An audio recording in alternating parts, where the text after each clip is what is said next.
Maswerteng gabi po mga ka-STL. Narito na po ang resulta ng STL Rizal para sa araw na to, third draw.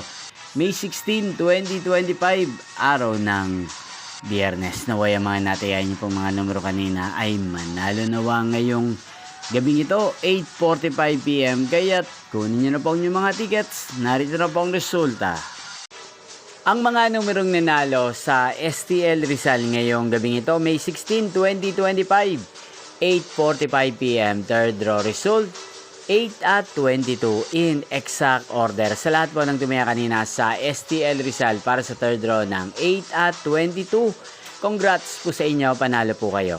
At ngayong gabing ito sa STL Rizal, atin pong i-shoutout si Ate Oray ng Rizal na lagi din pong nanonood sa channel na to. Shoutout po sa inyo, Ate Oray. Sana po iswertehin na ang mga numerong tinatayaan nyo sa STL Rizal. At sana'y nasa mabuti po kayong kalagayan. At sa lahat po ng mga taga Rizal dyan, shoutout po sa inyo. Inyo pong napanood ang resulta ng STL Rizal sa channel na to, Roderick Hernandez TV. Maraming salamat po sa patuloy niyo pong panonood at pag-suporta sa aking channel. Magkita-kita pong muli tayo bukas ng alas 11 ng umaga. Thank you for watching.